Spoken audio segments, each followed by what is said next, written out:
Bupati Sudewo mundur di respon DPRD lewat pembentukan pansus. Lalu bagaimana prosesnya? Walau Bupati Pati Sudewo sudah menegaskan tidak akan mundur.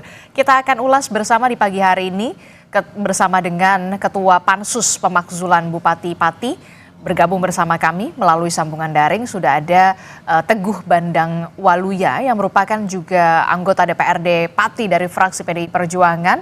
Selamat pagi, Assalamualaikum Pak Teguh. Selamat pagi Mbak, selamat pagi Kompas TV.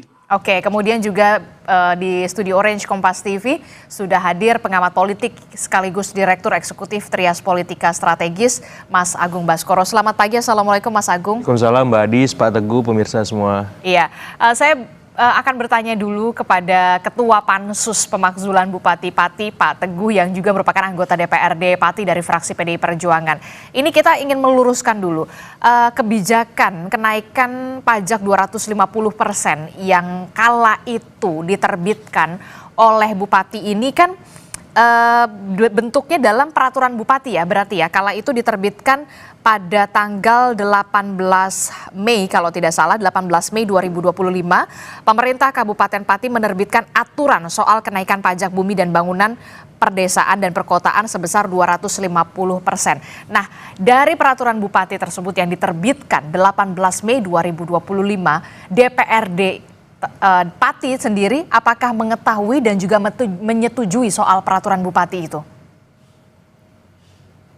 Baik Mbak, berdasarkan Perda kami 2024, itu Perda yang kami buat, dasar itu yang membuat Pak Bupati menyimpulkan membuat Perbub. Sehingga Perbub itu dibuat Pak Bupati di bulan Mei 2025. Di posisi itu pembahasan Perbub kan kami tidak tahu. Ujuk-ujuk kami juga langsung diberi surat tembusan lewat pimpinan kami terkait dengan kenaikan pajak 250%. Jadi tidak Gitu, ada Mbak. komunikasi dan konsultasi terlebih dahulu sebelum penerbitan itu dari Bupati Pati ke DPRD? Tidak ada Mbak, tidak ada. Adanya sudah jadi kami dikasih surat tebusan Mbak. Oke. Setelah itu apakah ada sejumlah penolakan atau segala macamnya dari fraksi DPRD, dari DPRD sendiri, dari DPRD Pati khususnya dari fraksi PDI Perjuangan? Kami justru saat itu berbondong-bondong dikumpulkan oleh pimpinan kami, ketua DPR kami di ruangan beliau, ada surat seperti ini bagaimana gitu.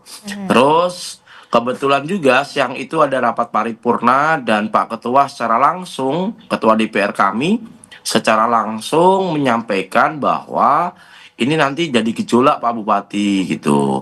Tetapi entah apalah alasan Pak Bupati tetap berlanjut saat itu. Jadi tidak ada pembahasan lagi. Jadi kami sudah ingatkan secara lisan lewat Ketua DPR kami saat itu Mbak.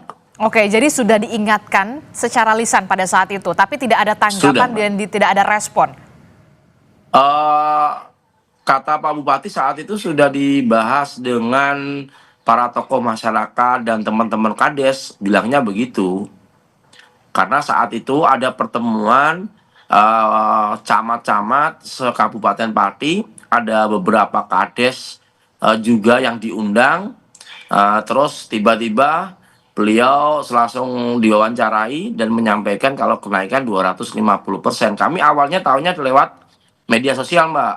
Setelah itu beberapa hari langsung surat muncul dan surat itu tembusannya ke DPRD lewat pimpinan DPR kami Mbak. Oke, jadi itulah kronologi awal mula kemudian kenapa sampai ada kebijakan kenaikan hingga 250% walaupun memang sudah dibatalkan ya Pak Teguh ya. Iya, Mbak. Oke, itu 18 Mei 2025 berarti tidak ada konsultasi, tidak ada komunikasi lebih dulu dari Bupati kepada DPRD, begitu ya? Baik Mbak, betul Mbak. Oke, nah ini kan kemudian aksi unjuk rasa dilakukan, pecahlah di tanggal kemarin di tanggal 13 Agustus 2025 begitu ya. Karena kemudian situasi dan juga kondisi semakin tidak kondusif, akhirnya DPRD melakukan rapat secara tiba-tiba atau seperti apa awalnya? Baik Mbak, kronologisnya kami teman-teman DPR jam 9 pagi sudah di kantor DPR. Karena kami tahu nanti rakyat pasti pengen ketemu dengan kita, rakyat pasti nanti pengen komunikasi dengan kita. Tetapi jam 11 lebih sedikit, Mbak, itu masa tiba-tiba masuk ke DPR tanpa diduga, Mbak. Kami kaget saat itu, Mbak. Kami sedang ngobrol sama teman-teman beberapa fraksi. Kami kaget. Pintu ruangan kami didobrak, kami ditarik, didorong-dorong sama massa untuk masuk ke paripurna, Mbak. Seperti itu, Mbak. Awalnya terjadinya paripurna, Mbak. Sehingga tidak ada sekretariat dewan itu mempersiapkan absen, mempersiapkan undangan. Tidak ada, Mbak. Kami tidak ada persiapan sama sekali, Mbak. Kami tiba-tiba gedung kami sudah dikepung, Mbak. Sudah dikepung, kami ruangan kayak di sweeping gitu loh, Mbak. Kami ditarik oleh warga, disuruh duduk di ruang paripurna. Kami harus paripurna saat itu juga, Mbak. Dan akhirnya semua datang dan quorum di rapat paripurna tersebut? Baik, Mbak, menurut catatan yang kami lihat dan kami terima dan langsung fisiknya dihitung secara langsung, bahkan yang absen fisik itu malah masyarakat, Mbak. PDI ada berapa berdiri, Gerindra ada berapa yang berdiri, Demokrat ada berapa, PKS ada berapa, itu semua kami di absen, Mbak. Dari 50 anggota DPR di Pati, 42 yang hadir, Mbak. Jadi menurut catatan dari Sekwan, itu sudah mulai quorum, Mbak. Oke, berarti juga Sehingga termasuk partai yang mengusung dari Bupati Sudewo juga setuju ya, dalam rapat betul, paripurna Mbak. tersebut? 3 partai yang mengusung Pak Sudewo juga ikut juga. Karena kebetulan setelah kita quorum, kita diminta paripurna, ditunggui masyarakat, Mbak. Kita nggak bisa bergerak. Kita ke toilet aja, kami harus dikawal sama warga, Mbak. Ke Oke. toilet aja kami harus dikawal, nggak boleh pulang, nggak boleh keluar sebelum paripurna selesai. Oke, Sehingga atas usul Pak Ketua saat itu kita rapat paripurna pembuat perubahan jadwal dulu, Mbak. Karena kami DPR ini kan sudah jadwalnya 1 bulan nih. Kami harus rubah jadwal karena hari ini tidak ada rapat paripurna. Kita sepakati karena keputusan tertinggi di paripurna sehingga ada perubahan jadwal dulu, Mbak. Oke, jadi apa yang kemudian melatar belakangi akhirnya DPRD ini membentuk pansus ini? Apakah memang karena desakan warga Pati yang sudah dalam tanda kutip menduduki kantor DPRD Pati Jawa Tengah dan sampai akhirnya 42 orang ini quorum begitu akhirnya membentuk pansus, atau seperti apa sebenarnya desakannya? Baik, Mbak. Kami tidak hanya desakan, Mbak, tapi memang ini panggilan hati juga, Mbak. Kenapa panggilan hati? Kami bicara panggilan hati. Kami pagi aja sudah pada ke kantor, Mbak. Pagi kami sudah tidak ke kantor, padahal kami tidak ada agenda kegiatan hari ini. Kami masih tetap menduduki DPR karena ini panggilan hati, Mbak. Oke, jadi jadi ini merupakan panggilan hati anggota DPRD untuk membentuk pansus. Walaupun memang kalau tidak ada desakan sampai diduduki oleh warga, apakah pansus akan tetap dibuat kala itu kemarin?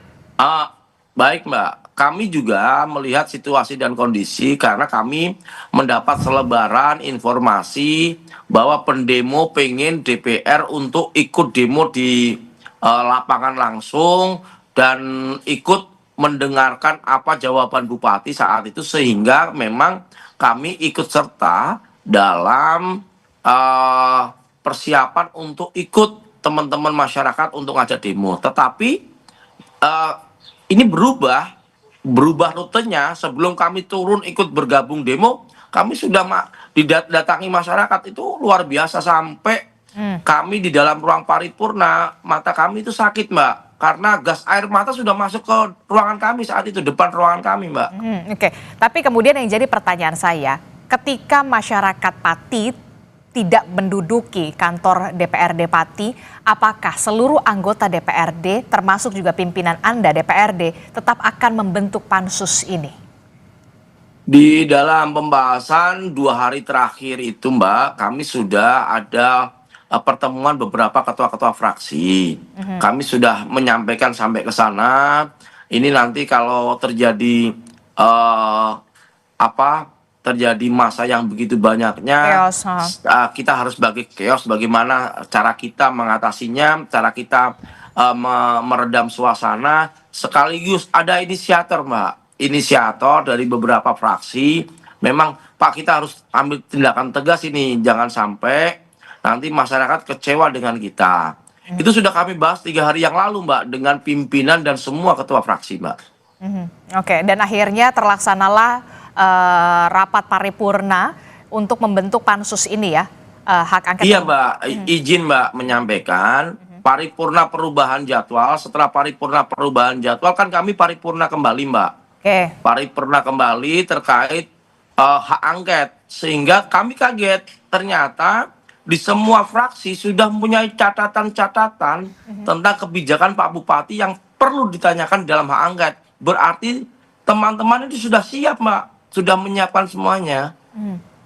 Oke, jadi Dan itu semua fraksi Mbak, tidak hanya 1, 2, bahkan Partai Gerindra itu sudah juga mempunyai catatan sendiri gitu. Oke, Baik, nanti juga saya akan tanyakan juga ke Pak Teguh begitu ya. Apa sebenarnya catatan dari PDI Perjuangan? Apakah juga sudah punya catatan soal bagaimana kebijakan dari sang bupati ini, Bupati Sudewo? Tapi saya ingin bergeser dulu ke Mas Agung Baskoro. Ya. Mas Agung, dari penjelasan Ya. anggota DPRD yang merupakan juga ketua pansus begitu ya. Ya. Sangat memprihatinkan kalau menurut saya, agak sedikit miris begitu ya, bukan agak lagi, miris sekali begitu ya dengan apa yang terjadi di Pati ini. Kebijakan sang Bupati Sudewo 250% kenaikan pajak, ini peraturan Bupati, sempat juga tidak ada komunikasi kepada DPRD begitu ya. Nah, apa yang bisa Anda baca dari sini? Ya, pertama komunikasi di level publik berjalan searah Mbak Adis. Komunikasi di level publik Ya. di berjalan secara searah. Artinya ini kebijakan sepihak dari Bupati untuk menetapkan apakah itu soal BB 250% naik, soal pengisian jabatan di Direktur Rumah Sakit Daerah dan seterusnya, dan ini akumulasi akhirnya. Karena selama ini merasa cukup aja dia komunikasi sepihak, kebijakan dibuat, beres macam itu. Sayangnya ini akhirnya menjadi bom waktu. Nah, saya juga menyoroti peran DPRD di sini. Dengan beragam kebijakan tidak populis itu hadir, di mana fungsi kedewanan, fungsi-fungsi pengawasannya, sehingga meledak kemarin sampai Pak Teguh sama teman-teman akhirnya dirongrong ke toilet aja dikawal dan seterusnya. Itu kan sudah presiden yang buruk ya, semacam itu. Jadi saya menyoroti fungsi kedewanan di sana. Kenapa baru sekarang itu semua ya terakselerasi secara eksponensial sehingga terbentuk pansus pemakzulan, hak angket dan seterusnya. Kalau misalkan masa tidak menduduki dewan misalkan, apakah bisa semacam ini seperti itu? Nah, ya, itu tadi pertanyaan saya. Dari Mei sampai Agustus itu ada waktu yang cukup jeda waktu lama, hampir 3 bulan semacam itu. Nah, fungsi kedewanan ini ke depan harus dioptimalkan Pak Teguh, karena ini bisa menjadi bom waktu. Saya khawatir begini, kalau di Pati saja misalkan tidak beres, ini bisa menjalar Mbak Adis. Kenapa? Karena kan soal PBB ini ternyata ada di banyak tempat, ya, di Jombang saya lihat, di Cirebon, kemudian di tempat-tempat di Bone juga semacam itu. Jadi Pati ini akan jadi presiden bagi bukan hanya untuk Jawa Tengah, tapi juga buat nasional semacam itu. Apakah fungsi kedewanan kita di level daerah itu sudah berjalan optimal atau belum? Nah, jangan sampai kita hanya melihat Pak Sudewo yang memang dia seperti itu, tapi dewannya tanggung jawabnya di mana? Khususnya partai-partai pengusung dan partai-partai yang tidak mengusung semacam itu. Karena buat saya Pak Sudewo ini kan hanya didukung dalam tanda petik 36% ya Pak Teguh ya, total kursinya. Cukup berani saya bilang, bukan koalisi mayoritas di parlemen tapi berani buat kebijakan-kebijakan tidak populis. Nah, ini kontrolnya di mana gitu. Nah, saya menyoroti di situ supaya apa? Supaya kita objektif juga. Bahwa ini bukan salah satu eksekutif saja, legislatif punya peranan. Akhirnya publik karena tidak masuk aspirasinya ke eksekutif dan legislatif, demo tumpah ruah di jalan, kekacauan, kredit dan semacam yang kita lihat kemarin. Nah, seperti itu. Dan ke depan harapannya DPRD lebih sensitif, lebih progresif supaya apa? Masa tidak perlu tumpah ruah ke jalan, tidak perlu ada yang luka-luka, tidak perlu ada ya pemerintahan yang tidak berjalan maksimal akhirnya semacam itu. Karena kan concernnya hari ini ekonomi di sana dan di beberapa tempat juga lagi turun Mbak Adi seperti itu. Oke, kalau kita lihat ini adalah partai pendukung dari dari Sudewo ya, Bupati Sudewo begitu ya. Kita lihat dulu, ini dia partai pendukung Bupati Sudewo. Ini ada Partai Golkar, Partai Solidaritas Indonesia, Gelora, kemudian ada PKN dan juga Perindo begitu ya. Kalau kita lihat ada 5.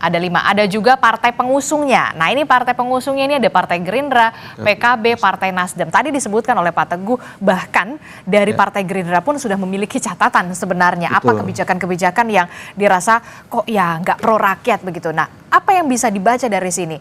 Partai pengusungnya dari Partai Gerindra juga bahkan mendukung adanya hak angket Iya. pembentukan pansus ini gitu ya. Walaupun kita tahu PDI Perjuangan masih menguasai Pati. Betul. Jadi kepemimpinan Pak Bupati, maaf ini, buruk sekali Mbak Adi. Sampai partai koalisi pendukungnya pun memberikan catatan. Ini kan mestinya tidak terjadi ya. Buruknya itu ditambah dengan komunikasi beliau yang sangat buruk sekali. Ketika kemarin ada soal mau demo, ya sudah 5.000 saya berani, 50.000 apalagi. Itu menantang. Ya menantang, dan itu ya buat saya nggak populis. Dia sudah buat kebijakan nggak populis, terus komunikasinya seperti itu.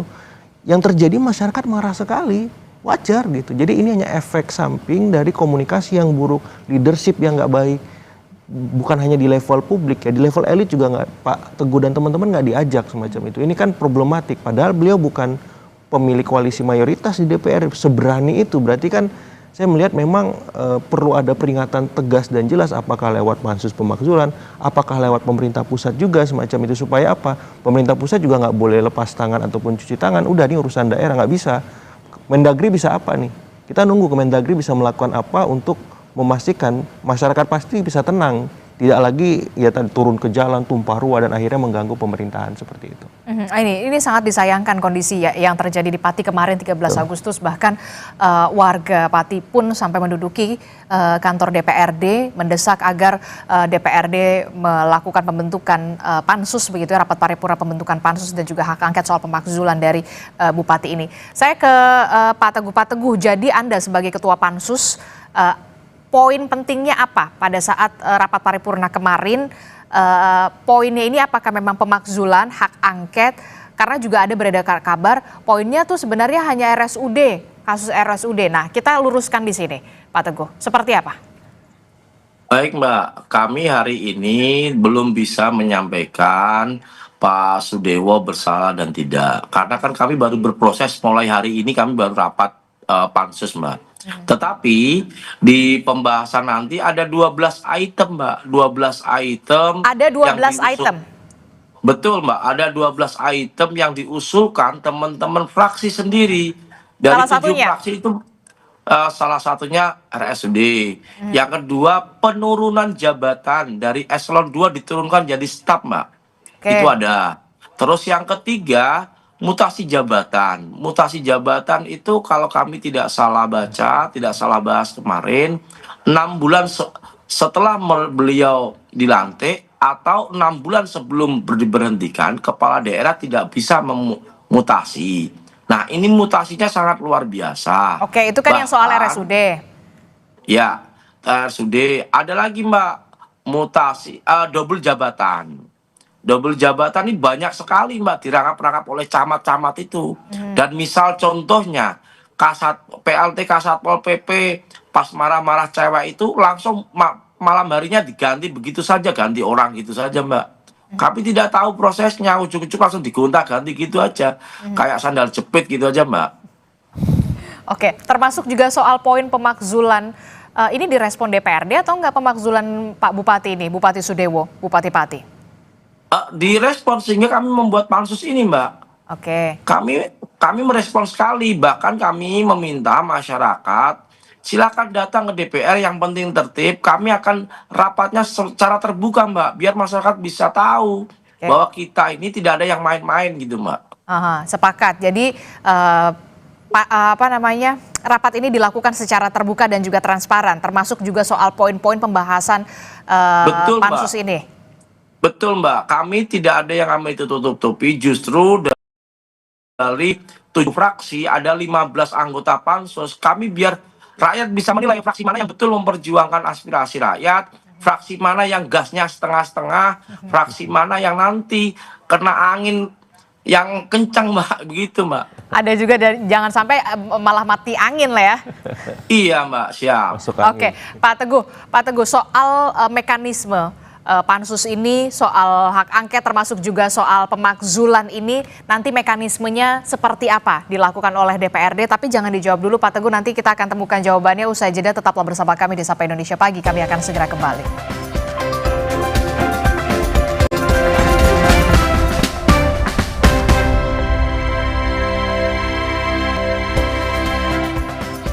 Terima kasih Anda masih bersama kami dalam Sapa Indonesia Pagi. Saudara, kita masih membahas soal bagaimana kekisruhan yang terjadi di Kabupaten Pati kemarin pada tanggal 13 Agustus 2025.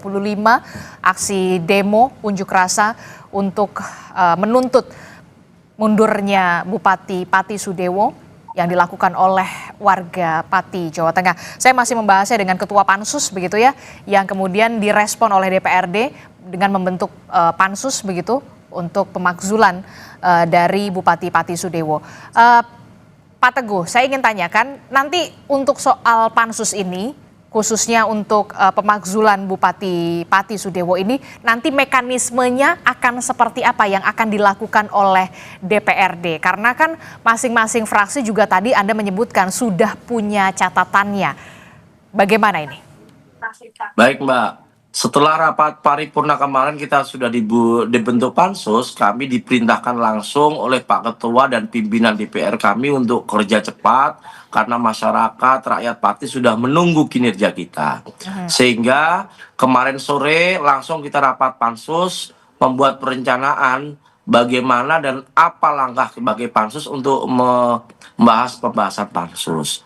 Nah, cara kami hari ini mungkin nanti kami sudah mulai nanti jam 10 pagi Mbak pembahasan rapat pansus dan kami sudah sampaikan kepada warga masyarakat boleh hadir di DPR karena DPR ini rumah rakyat. Silakan duduk yang sudah kami siapkan, silakan mendengarkan, tapi tidak boleh gaduh maupun rusuh. Monggo kami perbolehkan. Kami akan terbuka Mbak.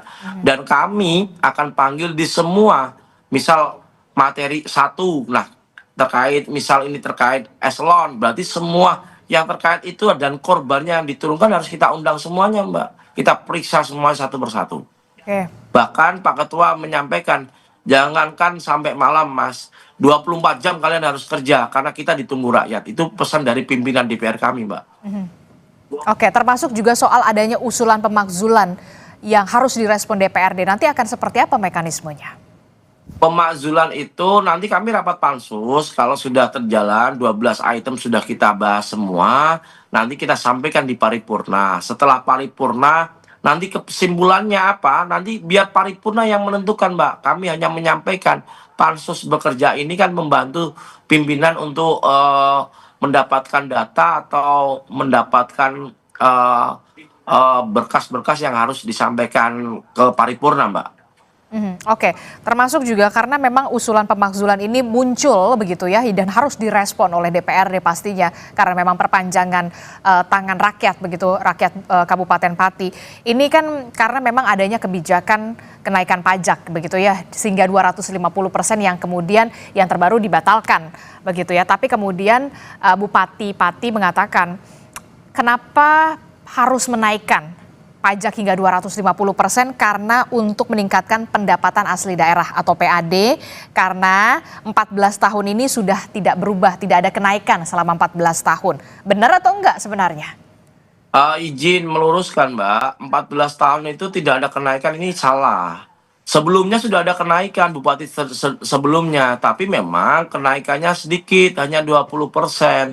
Sehingga rakyat juga memaklumi dan itu pun kami biarpun itu Perbu, kami diajak pembahasan Mbak. Diajak ngobrol sama Bupati, gimana ya, naik bagaimana ya. Pak Bupati jangan memberatkan masyarakat. Pak Bupati saat itu dikasih masukan bisa Mbak Bupati yang lama itu. Tetapi izin Mbak, ini tidak hanya kaitan pajak yang sudah dibatalkan, ada permasalahan yang berat Mbak menurut kami. Bahkan ada camat itu mengancam warga memberikan surat edaran kalau tidak membayar pajak tidak akan dilayani di semua kegiatan yang ada di kecamatan. Mulai bikin KTP dan sebagainya, tidak mau melayani Mbak. Ini ada surat edarannya. Ini nanti kami sampai ke sana Mbak, biarpun ada itu surat edaran ya? Ada Mbak, ada Mbak, ada Mbak. Ada beberapa kecamatan yang sudah mengeluarkan surat itu Mbak. Dan Pak Camat sendiri tanda tangan resmi Mbak, tidak akan melayani. Nah ini yang menjadi nanti biarpun Perbup itu dicabut, tapi kami akan masuk ke dalamnya itu. Kenapa sampai seperti ini begitu Mbak? Oke, ini sangat miris sekali, bahkan sampai ada surat edaran, nanti bisa ditunjukkan kepada kami kalau di lain kesempatan kita diskusi lagi. Siap, Mbak. Siap, Mbak. Kecamatan apa yang kemudian sudah mengeluarkan surat edaran semacam itu begitu. Termasuk juga saya ingin mengkoreksi lagi kalau saya salah, APBD Kabupaten Pati di 2024, anggaran 2024 itu disetujui 2,754 triliun. Betul? Iya. Sementara Betul, Mbak. anggaran 2025 itu disetujui mencapai 2,940 triliun.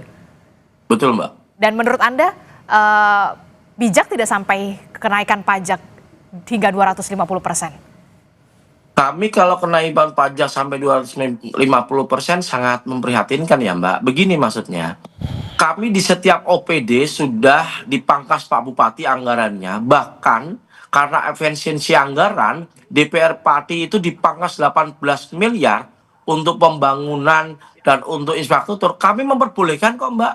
Kami tidak ada masalah karena untuk kepentingan rakyat saat itu, kami tidak ada masalah. Bahkan kami di beberapa kegiatan dipotongnya anggarannya, kami sampai tidak ada kegiatan yang ini dan itu, kami tidak ada masalah.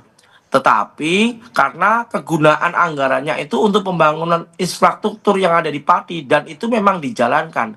Tapi yang kami sayangkan Mbak, beberapa ratus miliar untuk pembangunan infrastruktur itu beliau tidak mengadakan lelang, Mbak, tetapi mengadakan semacam katalog, Mbak, e-katalog gitu loh, E-katalog, Mbak. Dan kami mendengar dari beberapa masukan tokoh masyarakat dan tokoh agama, kalau yang bekerjakan proyek ya orangnya itu saja, biarpun beda CV, gitu, Mbak. Termasuk kemarin yang lagi viral di Videotron yang di samping posko masyarakat yang di depan alun-alun itu ada Videotron yang 1,3 miliar. Ternyata awalnya dipasang second, Mbak, katanya media yang cerita ke kami, ada datanya. Terus ujuk-ujuk viral diganti baru lagi. Nah, ini kan harus kita selidiki sampai ke sana juga, Mbak. Begitu, Mbak. Oke. Nah, ini kan kalau kita lihat ya, berarti selama menjabat Bupati Sudewo ini kan kurang dari 6 bulan menjabat begitu ya. Sejauh ini komunikasi antara Bupati, kepala daerah Anda dan DPRD ini sejauh ini seperti apa? Khususnya untuk penentuan kebijakan-kebijakan strategis di Kabupaten Pati. Kalau terkait dengan komunikasi, kami normatif, Mbak. Tidak ada komunikasi yang instan, komunikasi kopi lewat kita ngopi atau diundang secara pribadi tidak ada, Mbak. Bahkan kami kaget saat anggaran 2025 itu ada alun-alun yang harus direnovasi, terus masjid yang harus direnovasi, karena kebetulan masjidnya itu masih bagus dan bekas direnovasi sebelumnya beberapa tahun yang lalu sudah direnovasi, itu tidak ada pembahasan dengan kami, Mbak. Dia pakai perbu penjabaran, Mbak. Kami tidak tahu pembangunan itu kemana-mana, kami tidak tahu, sehingga kami aja cari data saat itu untuk melakukan sidak, maka kami akan ngecek bangunan-bangunan mana, itu aja kami sulit, Mbak. Oke, baik. Ini menjadi baru terkuak lah ya di sini ya setelah kemudian ada pergerakan dari masyarakat civil society di kemarin 13 Agustus. Bagaimana ini? Bahkan sampai ada surat edaran dari kecamatan begitu ya. Tidak ada komunikasi yang cukup intens dan cukup baik antara Bupati dan juga DPRD untuk kebijakan-kebijakan strategis begitu ya. Ini juga dipertanyakan dari 18 Mei sampai ke kemarin 13 Agustus juga. Nanti kita akan pertanyakan fungsi pengawasan DPRD ini apa yang sudah dilakukan. Nah, apa yang bisa Anda baca nih dari sini? Ya, pertama tadi over PD ya Pak Bupati, karena saya kira ketika sudah menang pilkada itu bukan berarti selesai masalah. Pemerintah itu juga butuh koalisi, baik kepada elit dalam konteks ya di parlemen ya, kemudian kepada publik berkoalisi, bagaimana kebijakan itu. Over PD ini karena memang merasa menang pilkada selesai. Didukung oleh pemimpin-pemimpin pusat atau bagaimana? Ya, saya kira asumsi saya menang pilkada, dia bupati, ya udah ini berarti eksekutif heavy gitu, semuanya di saya. Pemerintahan, kekuasaan dan seterusnya. Apalagi memang ya dalam tanda petik beliau kan memang dari partai penguasa semacam itu yang punya bobot kekuasaan yang besar di nasional. Sayangnya itu logika yang berbeda. Nasional sendiri, lokal sendiri. Anda harus membangun koalisi juga di level lokal supaya Anda didukung kebijakan-kebijakannya. Kemudian di level publik juga begitu. Kalau di elit enggak komunikasi searah, di publik malah intimidatif, wajar bom waktu meledak kemarin semacam itu. Dan ini bisa menjadi membesar kalau misalkan ini bola panasnya ada di DPRD sekarang. Iya, bola panasnya Ya, di DPRD jadi karena kalau- memang sudah pansus Ya. dan semua spotlightnya sekarang ke DPRD persis. konsentrasinya. DPRD bahkan sebenarnya ada lagi pemerintah pusat, dalam hal ini Kemendagri, Ya, betul. bisa melakukan apa untuk merespon ya aspirasi masyarakat Pati yang sudah klimaks nih.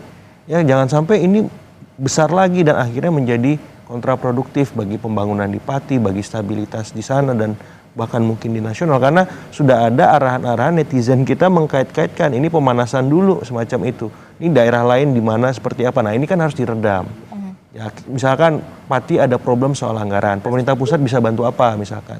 Ada intervensi semacam itu, saya kira perlu. Dan ini harus menjadi evaluasi. Persis, supaya nggak terjadi lagi di daerah-daerah lain hal serupa. Kalau seperti ini kan nggak nyaman kita berbangsa, bernegara. Ada satu daerah yang bermasalah, terus kita itu masalah lokal, masalah regional saja. Gitu. Pak Gubernur Jawa Tengah juga harus turun. Ya jangan sampai ya udah ini kan Pati saja.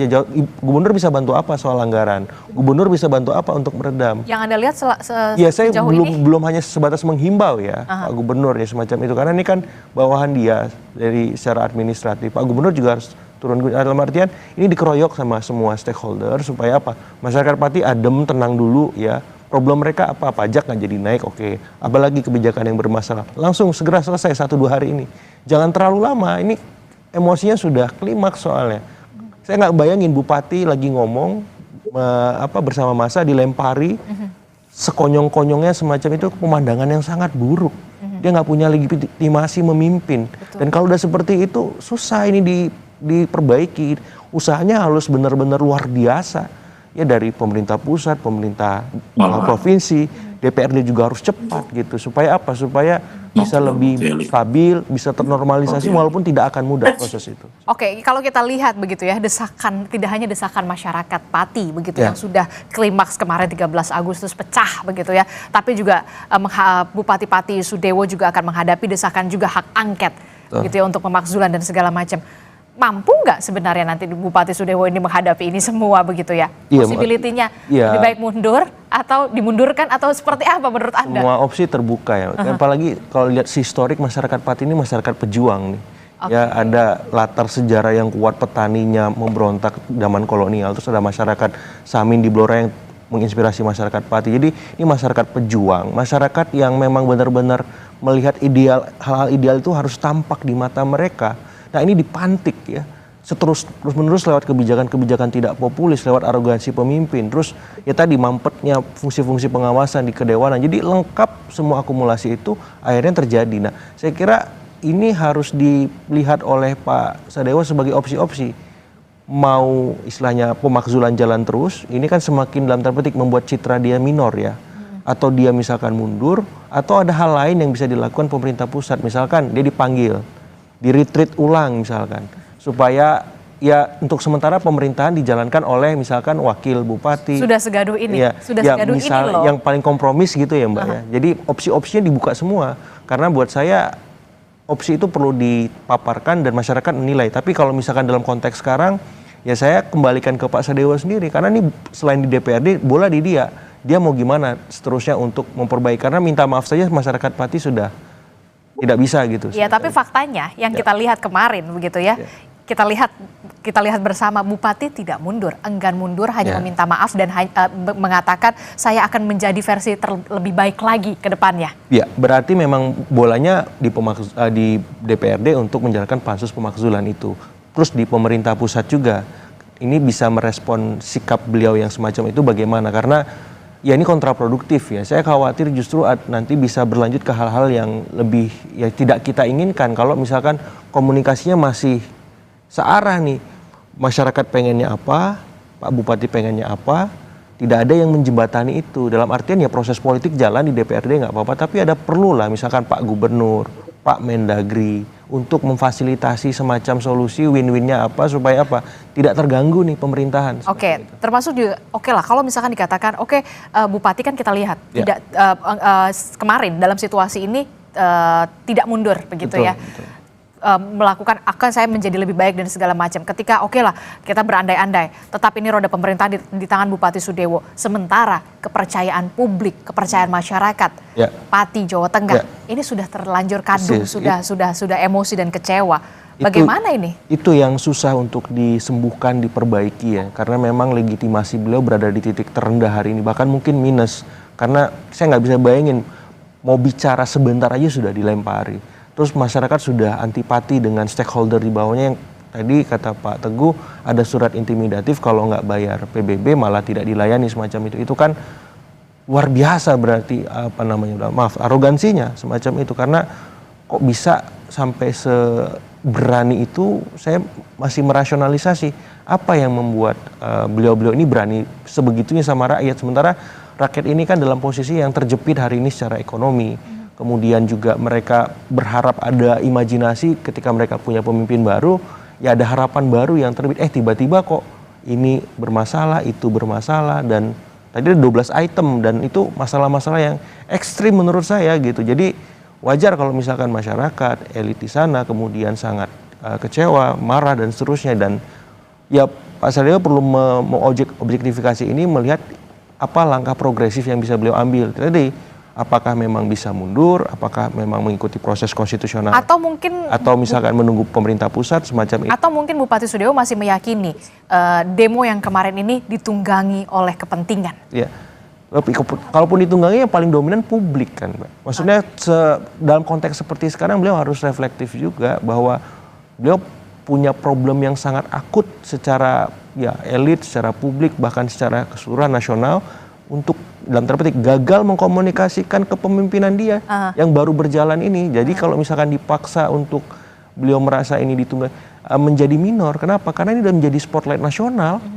Penunggangannya sekarang publik. Isu daerah yang kemudian juga sekarang menjadi sorotan nasional. Pemerintah daerah yang lain juga ketar-ketir nih. Wah, saya harus hati-hati nih supaya nggak kayak Pati. Jadi ini bukan lagi bahasan Pati, kita bahasa Indonesia nih.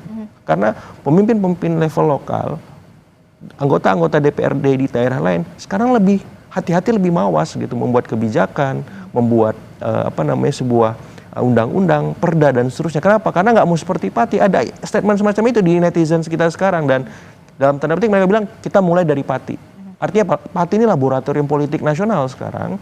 Kalau ini nggak dianggap serius oleh Pak Sadewo, ini juga akan berdampak ke kolega-kolega dia yang lain gitu. Bahkan pemerintah pusat, Cirebon, persis, Jombang, semacam itu. Ini kan bisa jadi snowball effect ya, Mbak. Sehingga maksud saya masyarakat Pati juga tidak sendirian hari ini gitu. Anggota Dewan Pati nggak sendirian hari. Semua melihat, dan menurut saya ini jadi titik tolak supaya semuanya ya mengawal bareng-bareng. Yang mengawal kebijakan ini Pak Teguh bukan lagi Pati tapi Indonesia. Iya benar, karena memang sudah jadi isu nasional begitu, bukan lagi soal isu lokal, soal Pati begitu ya. Saya ke Mas Teguh. Ini tadi dikatakan oleh Mas Agung, prosesnya bola panasnya sekarang di DPRD, konsentrasi semuanya di DPRD. Nah, apa yang harus dilakukan DPRD secepatnya, jangan sampai kemudian dalam tanda kutip ya mengkhianati aspirasi rakyat, aspirasi warga Pati yang kemudian memang mendesak agar pemimpinnya Bupati Sudewo ini mundur. Walaupun kita kemarin lihat sebelumnya Bupati Sudewo mengatakan menduga ada ditunggangi kepentingan lain. Baik Mbak, proses pansus ini kami akan berjalan normatif. Selama 12 item itu kita bahas satu persatu. Kalau di perjalanan itu nanti masyarakat punya data, punya bukti, bisa disampaikan ke kami. Prinsipnya kami akan terbuka Mbak. Dan kami hari ini tidak bisa dong menghakimi Pak Sadewo bersalah maupun benar. Karena belum ada pembahasan. Biarkan pembahasan ini bergulir, kami ditunggui masyarakat, kami terbuka. Media boleh menunggui kami bisa menyimpulkan nanti di ujung dari pembahasan pansus itu Mbak. Oke, termasuk juga ini menjadi sorotan juga di level nasional begitu ya, soal Pati Jawa Tengah ini tadi, dan tentu saja kita berharap konsentrasi semuanya bisa dilakukan oleh DPRD untuk bisa mengatasi permasalahan ini begitu ya. Kita akan tunggu bagaimana prosesnya seperti apa. Terima kasih Mas Teguh sudah bergabung bersama kami, Ketua Pansus yang juga merupakan anggota DPRD Pati, Jawa Tengah. Kemudian ada Mas Agung Baskoro juga. Terima kasih sudah bergabung bersama kami di Studio Orange Kompas TV. Selamat pagi, Terima kasih. Assalamualaikum. Salam Waalaikumsalam. dari Jakarta untuk warga Pati.